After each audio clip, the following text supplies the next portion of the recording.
Pagpatukod sang legislative building, ginalawman matapos sa masunod nga tuig. Samtang off-site payment center sa mga malls, magabukas na. Ginpabugal ni Mayor Jerry Treñas ang pagpatukod sang lokal nga pungnuhan sang legislative building. Ini ang mga opisina sang Vice Mayor kag mga konsehal sang syudad. Handom ni Mayor Treñas nga makompleto ang city complex para sa mga nagatrabaho sa gobyerno. Ang aton legislative building, ari na, ginapatindog, dason nga tuig, mga second or third, end of the second quarter or the third quarter next year.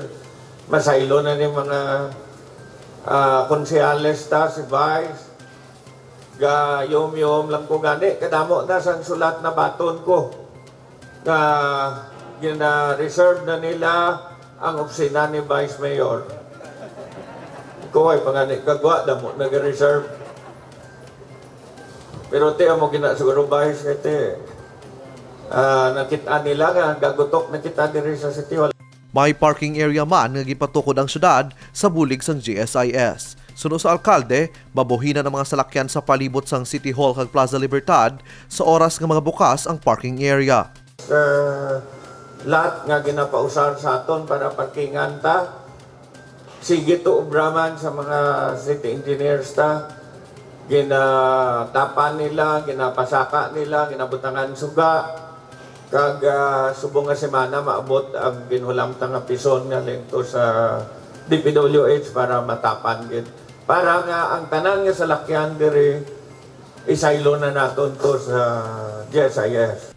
Ang pondo sa pagpatukod sang legislative building ang gikan sa Iloilo City Government kag wala sang loan. Magluwas diri, isa ka dako nga auditorium ang tukuron sa ibabaw para mangin lugar sa mga dalagko nga pagtililipon. Ang legislative building ni 250 million.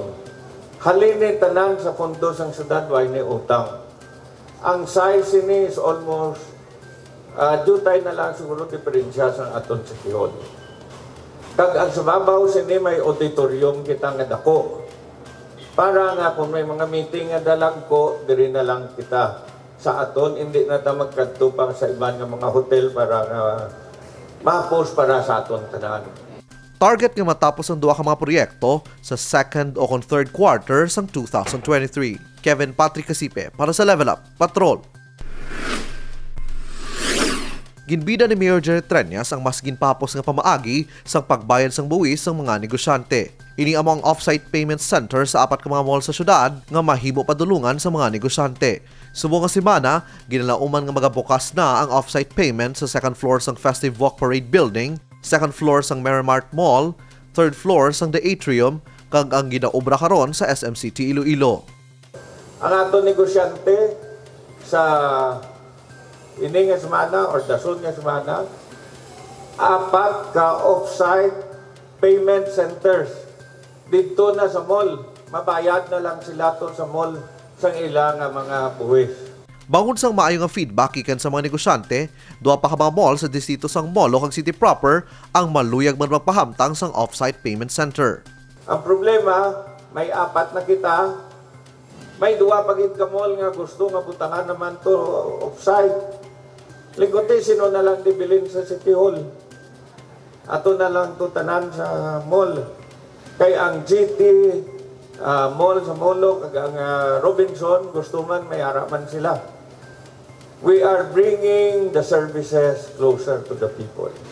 Plastado naman ang IBPL sang lokal nga pangnuhan o kung ang Integrated Business Permit and Licensing System nga mahimo ma-access sang mga negosyante. Subong nga Disyembre, mahimo na mag-login sa IBPLS para sa application kag renewal. Samtang pag-abot naman sang Enero, magasugod naman ang payment sang IBPLS. May mga personal ang Iloilo City Hall nga ipahamtang sa off-site payment center para magbulig sa mga transaksyon sa mga negosyante. Kevin Patrick Casipe para sa Level Up Patrol.